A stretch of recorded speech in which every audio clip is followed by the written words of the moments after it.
I see cleansing the chakras as a dual process. Firstly, there's a way of working inwardly to cleanse the chakras, for example, by visualizing white light cleansing and renewing and reviving the chakras one by one. There is also a way of working with your external environment in order to identify specific blockages and work on clearing them by actively changing the way that you respond. And that's what I'm going to focus on today. So if you think about children, they are generally much closer to their true nature than adults. So their outward expression much more closely matches their inward expression because they haven't been trained to fit in socially to the extent that adults have. So they're more able to just express themselves from the heart and express themselves physically in their movement and in their speech. They tend to be much more able to express how they feel, either by emotional outbursts or by the things that they say. But as adults, depending on our culture, we're taught what is and isn't acceptable. We're trained externally. We learn to adapt to that. Some are more compliant than others. But as adults, we've learned to quash our emotions, to quash our self-expression, and generally to be the same as everybody else. Obviously, some people find that easier than others. So let's work through the chakras and think about how each one might be blocked and how we might identify those blocks. So I'm going to start with the crown chakra, which is associated with our connection to the divine. So if you think about the divine or God or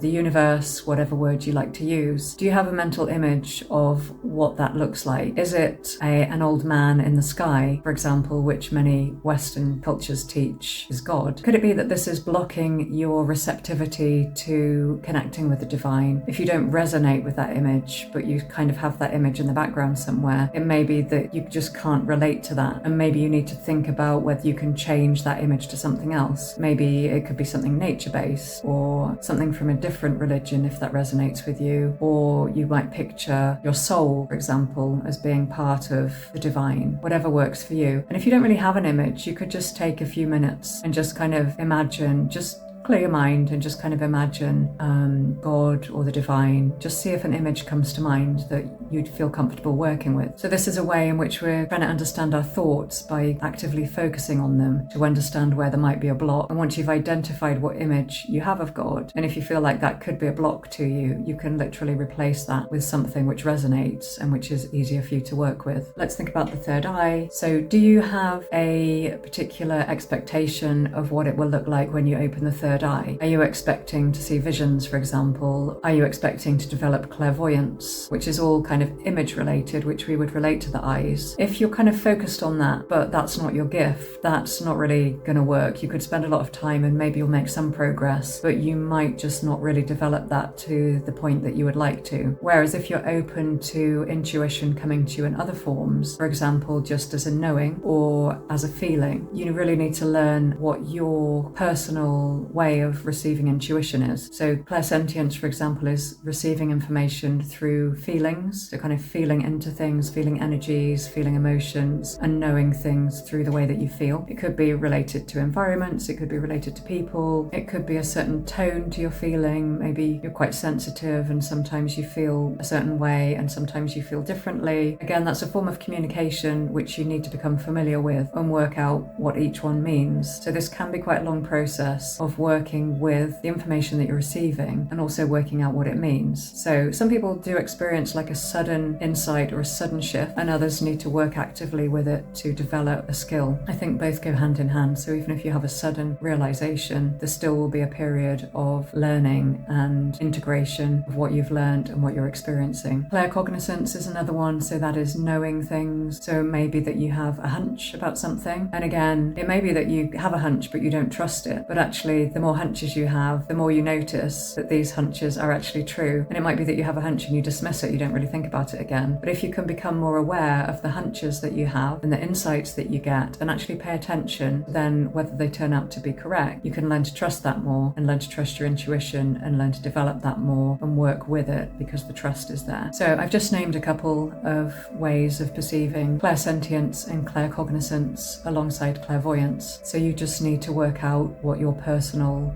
way of receiving information is. And as I mentioned, the key to unblocking that is not to have an expectation, not to have a fixed idea of what it's going to look like when your third eye opens, but be open to different ways of experiencing and just work with what you've got, because everybody has their own gifts and talents. You could look at somebody else who is clairvoyant and think, oh, I really want to get to where they are. But if you're focused on what somebody else is experiencing, it's going to distract you from your own experience and distract you from developing skills that are naturally yours. Then we come to the throat chakra. So this is self-expression through our speech. If you can notice through the day when you're speaking freely, when are you holding back, when do you have thoughts come to mind which you're not expressing for any reason, are there things that you would like to say that you're holding back on? If you just ponder on that for a moment, what scenario, what person comes to mind that you would find it difficult to speak your mind to? That'll give you a clue as to where you might be blocked. Maybe it's a significant person in your life that you don't feel you can be open to in your speech, in your self-expression. And this might be something you can work on. So either by actively speaking your truth to that person, see what happens. Is it that you have an idea in mind about what's going to happen?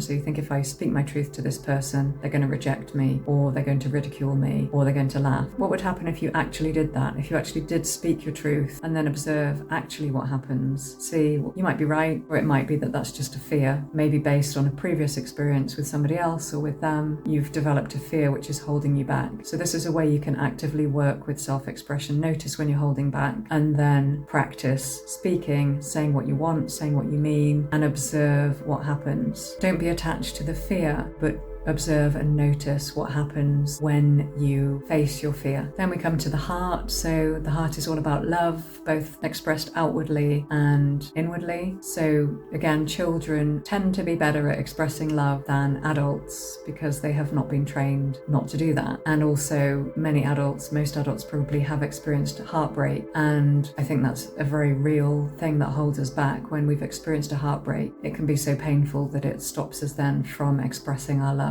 authentically. And this means that love can often be related or linked with anxiety. So the idea of expressing love freely, either consciously or unconsciously, brings up a lot of anxiety, and it can even influence our choices in terms of who we choose to love. We might start to choose a safe love and love people who we know will return that love without us really taking much of a risk. So spending time with people who clearly love us, but maybe we don't feel the same way about because it's safe. So if you recognize this in yourself, it's great to have people who love us in our lives. We all need that, but we also need to express that outwardly as well and understand what it is that we love about other people and what kind of people we want in our lives who we can express our love to. I think love is a flow, really. It flows through us and it needs an outlet. It needs to be expressed. And when we're not doing that, that is a block. So again, when we're thinking about expressing love, it can help us to understand where there might be a block. Is it due to heartbreak? Is it due to fear? Is it due to an adverse experience? And that brings these things into conscious awareness so that we can work with them and work through them. And I'm not expecting this to be an overnight fix. It can be quite a long and ongoing process, just of becoming aware of things and gradually working through one by one. Okay, then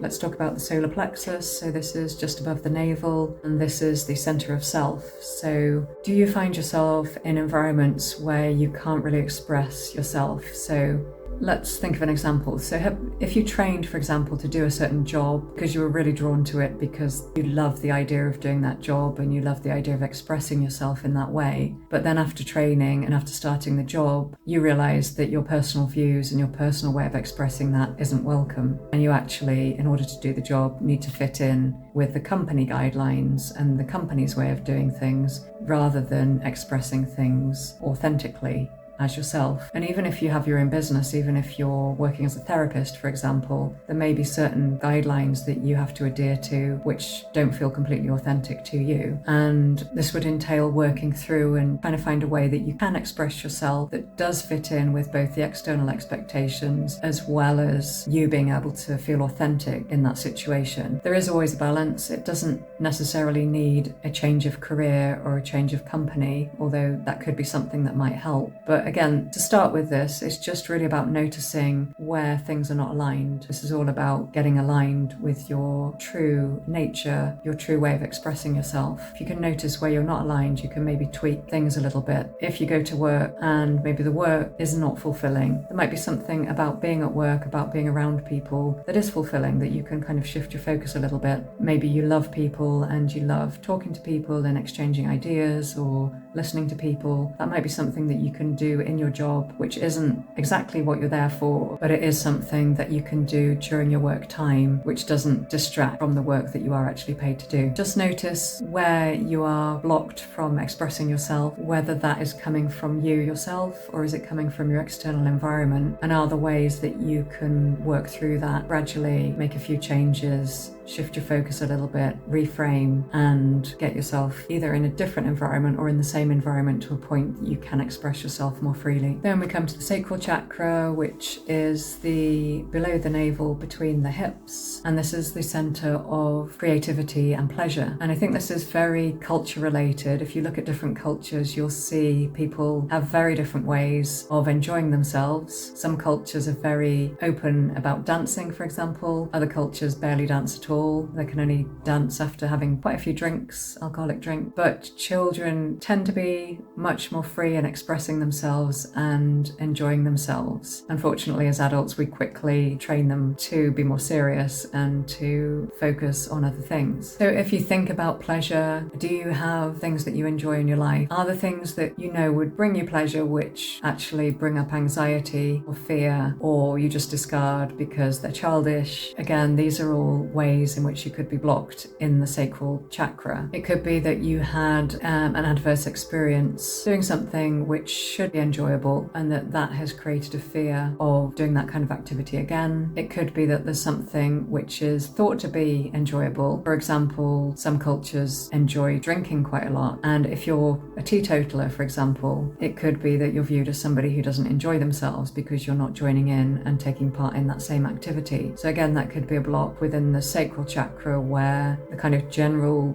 view on pleasure and your view on pleasure don't match. So there's a mismatch there between what you're expected to do for fun and what you want to do for fun. So again, it's just about noticing what comes up for you and what might be blocking that particular chakra and working with that, becoming aware of where there is a misalignment, and then gradually working through to align with your true nature and the way that you feel comfortable expressing yourself. And lastly, the root chakra, which is all about our connection with the earth, our connection with being here on earth, and grounding. I think this is a challenge for many spiritual people because we're often doing practices which focus on the upper chakras and focus on the connection with the divine, becoming more spiritual. And being rooted in the real world can be quite a challenge because there's so many traumas, so many difficult things happening in the world at the moment, so much chaos, so much bad news. So to be properly rooted in the earth and in the world around us can be very challenging, especially when we're sensitive to all those kind of bad experiences which are going on. And we are literally navigating two worlds, the world of spirit and the human world,